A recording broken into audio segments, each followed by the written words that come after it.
Hi అండి, నా పేరు డాక్టర్ అలేఖ్య, మీ endocrinologist from Sridhar heart and endocrine centre, Hastinapuram.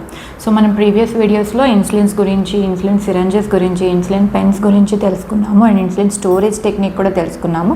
So ఈ వీడియోలో ఇన్సులిన్ వేసుకోవాల్సిన technique and site rotation and all those things మనం తెలుసుకుందాము. సో ఫస్ట్ థింగ్ వచ్చేసి ఇన్సులిన్ సిరంజ్ గురించి. సో వన్స్ మనకి ఇన్సులిన్ సిరంజ్ చూస్తే it will have a very fine needle అనమాట. సో ఈ నీడిల్ అనేది ఎలా తీసుకోవాలి? సో ఎప్పుడు కూడా ఈ నీడిల్ మనం ఇన్సులిన్ పెన్కి తీసుకున్నా కూడా, ఇన్సులిన్ సిరంజ్కి తీసుకున్నా కూడా ఈ నీడిల్ అనేది మనకి ఎప్పుడు కూడా బాడీకి పర్పెండిక్యులర్ అంటే 90 degreesలో వెళ్ళాలన్నమాట. సో 90 degreesలో వెళ్ళినప్పుడు ఈ నీడిల్ కరెక్ట్గా మనకు స్కిన్ కింద ఉన్న సబ్క్యూటేనియస్ లేయర్ అంటే ఫ్యాట్ లేయర్కి వెళ్ళి ఇన్సులిన్ అనేది కరెక్ట్గా రీచ్ అవుతుంది. సో ఎప్పుడు కూడా ఫస్ట్ పాయింట్ వచ్చేసి ఏ యాంగిల్లో తీసుకోవాలి. సో ఇన్సులిన్ పెన్ తీసుకున్నా, సిరంజ్ తీసుకున్నా, it should be always 90 degrees to your body. Second point వచ్చేసి ఏ ప్లేసెస్లో ఇన్సులిన్ అనేది తీసుకోవాలి. సో ఇన్సులిన్ తీసుకోవాల్సిన ప్లేసెస్ వచ్చేసి మనకు మేజర్గా అబ్డామెన్. సో మనకు పొట్ట భాగంలో తీసుకుంటే మనకు రిబ్స్ కింద నుంచి కింద పెల్విక్ రీజియన్ వరకు తీసుకోవచ్చు. ఈ సైడ్స్లో ఈవెన్ మీకు ఎంతవరకు హ్యాండ్ ఏదైతే రీచ్ అవుతుందో ఆ హ్యాండ్ రీజియన్ వరకు తీసుకోవచ్చు. ఇంకా థైస్ రీజియన్ తీసుకుంటే మనకు ట్రౌజర్స్లో మనకు పాకెట్ ఏరియాస్ ఉంటాయి కదా, సో ఆ పాకెట్ ఏరియా టచ్ అయ్యే ప్లేసెస్ అంతా తీసుకోవచ్చు అనమాట, both sides of the thigh. So next ఏ ఇన్సులిన్ ఏ ప్లేసెస్లో తీసుకోవాలనేది థర్డ్ క్వశ్చన్. సో మనము ఇంతకుముందు వీడియోలో తీసుకున్నట్టయితే act rapid or fast acting insulins అంటాం.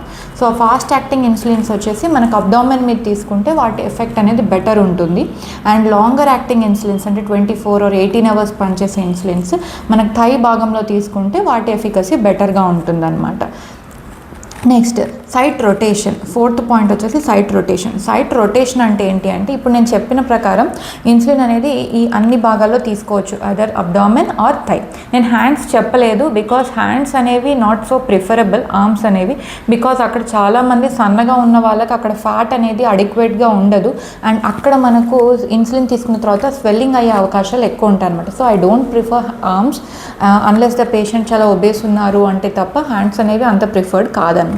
సో ఫోర్త్ ఏదైతే సైట్ రొటేషన్ చెప్పానో, సైట్ రొటేషన్ అంటే ఏంటి అంటే ఇన్సులిన్ ఎప్పుడు తీసుకున్నా కూడా డైలీ ఒకటే ఏరియాలో తీసుకోకూడదు. ఎప్పుడైతే డైలీ మనం ఆల్మోస్ట్ అక్కడే తీసుకుంటామో వితిన్ ఒక 2 weeks 3 weeksలో మనకు అక్కడ చిన్న లంప్ లాగా ఫామ్ అయ్యి హార్డ్గా ఫామ్ అవుతుంది అనమాట. అలా హార్డ్గా ఫామ్ అయినప్పుడు ఎప్పుడైతే మీరు ఇంజెక్ట్ చేస్తారో ఆ ఇన్సులిన్ అనేది బ్లడ్లోకి రిలీజ్ అవ్వకుండా అక్కడే ఉండిపోతుంది.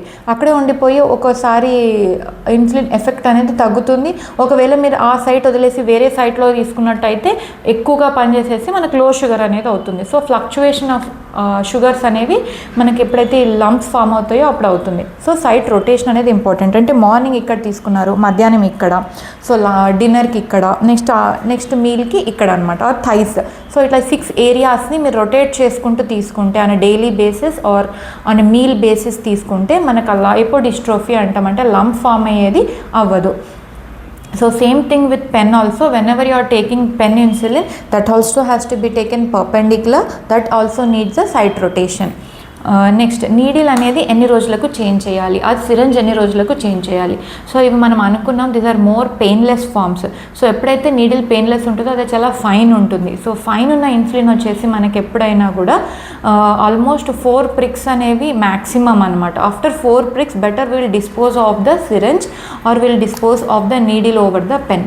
సో 5th or 6thకి మనకు కొంచెం పెయిన్ అనేది ఉంటుంది అండ్ నీడిల్ అనేది బ్లంట్ అవుతుంది. సో మనకు ఛాన్సెస్ ఆఫ్ పెయిన్ ప్లస్ మనం అనుకున్న స్వెల్లింగ్ అనేది ఇంక్రీజ్ అవుతుంది. సో బెటర్ 4 pricks తర్వాత నీడిల్ అనేది చేంజ్ చేయడం అనేది గుడ్ హ్యాబిట్. నెక్స్ట్ థర్డ్, మనం ఎప్పుడైతే మిక్స్ ఇన్సులిన్స్ తీసుకుంటామో అలాంటి మిక్స్ ఇన్సులిన్స్ తీసుకున్నప్పుడు before you inject in to the syringe ఈ మిక్స్ ఇన్సులిన్ని మనము రోల్ చేసుకోవాల్సి ఉంటుంది. మనం అనుకున్నాం కదా ఇది మిస్టీగా ఉంటుందని. సో ఎప్పుడైతే ఇన్సులిన్ మిస్టీగా ఉంటుందో we have to roll in between your arms and then మనము దీనిని తీసుకోవాల్సి ఉంటుంది. ఎప్పుడైతే మీరు రోల్ చేయకుండా తీసుకుంటారో మనకు దీంట్లో 2 మాలిక్యూల్స్ ఉంటాయి. సో ఒక మాలిక్యూల్ ఎక్కువగా వెళ్ళడం, ఒక మాలిక్యూల్ తక్కువ వెళ్ళడం వల్ల up and down of sugars అనేవి పాసిబిలిటీ ఉంటాయి అన్నమాట. నెక్స్ట్ ఇప్పుడు వచ్చే న్యూవర్ ఇన్సులిన్స్లో ఆ మిక్సింగ్ అనేది అవసరం లేకుండా దే ఆర్ వెరీ మిజిబుల్. అలాంటప్పుడు that is no need. But most of the insulins మీ మిక్స్ ఇన్సులిన్స్ తీసుకున్నప్పుడు మాత్రం rolling of the insulin while is important. Fifth point వచ్చేసి మనం ఇన్సులిన్ తీసుకునే ముందు ప్రతిసారి స్వాప్ చేయాలా అనేది అవసరం లేదు. So whenever you are taking insulin no need to swab. No need to hold the skin కూడా అవసరం లేదు. Unless you feel that mix fat తక్కువ ఉంది అనుకుంటే you can just pinch it with a broad base అనమాట. అంటే మంచి లావుగా కింద మజిల్ పడకుండా పించ్ చేసుకోవాలి. Next we have to keep the syringe. ఏదైతే ఇన్సులిన్ తీసుకుంటాం మనము ఒక 10 యూనిట్స్ అనుకోండి, we have to take till 10 units. So మనకు ఈ బ్లాక్ దానిపైన 10 అనే నెంబర్ రావాలి. సో అలా తీసుకున్నప్పుడు just hold the insulin skin, no need to swab, but you have to check whether మీకు లంప్స్ అనే ఉన్నాయో లేవో చెక్ చేసుకొని keep the insulin syringe perpendicularly. ఆ ఇన్సులిన్ నీడిల్ అంతా కంప్లీట్గా వెళ్ళనివ్వండి. వన్స్ అది కంప్లీట్గా వెళ్ళిన తర్వాత ఈ ప్లంజర్ అనేది మొత్తం లోపలికి ఇన్సర్ట్ చేయొచ్చు. అదే పెన్ తీసుకుంటే you have to click to 0. So అలా క్లిక్ చేసిన తర్వాత 1 నుంచి ఒక 20 నెంబర్స్ కౌంట్ చేసుకోండి. 1 2 3 4 5 6 7 8 9 10 11 12 13 14 15 16 17 18 19 20 అలా కౌంట్ చేసుకున్న తర్వాత you can just remove of the syringe అనమాట. సో అలా that is a correct technique you take the insulin. So ఒక్కొక్కసారి మనం చూస్తే చిన్న డ్రాప్ ఆఫ్ బ్లడ్ ఎప్పుడైనా లీక్ అవ్వచ్చు. That is because of the capillaries అంటాము. సో అలా వచ్చినప్పుడు జస్ట్ ఫింగర్తో జస్ట్ ఒక 5 seconds ప్రెస్ చేసి వదిలేస్తే అది వెళ్ళిపోతుంది. So these are the minimum things which we have to follow while taking the insulin.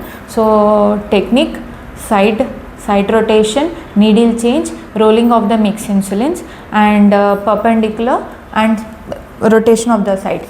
ఇవి అనమాట మినిమం మనం ఫాలో అవ్వాల్సిన. And no swab and before taking the insulin always see మీకు లంప్స్ ఏమైనా ఉన్నాయా, లేని చోట తీసుకోవడం అనేది ఇంపార్టెంట్.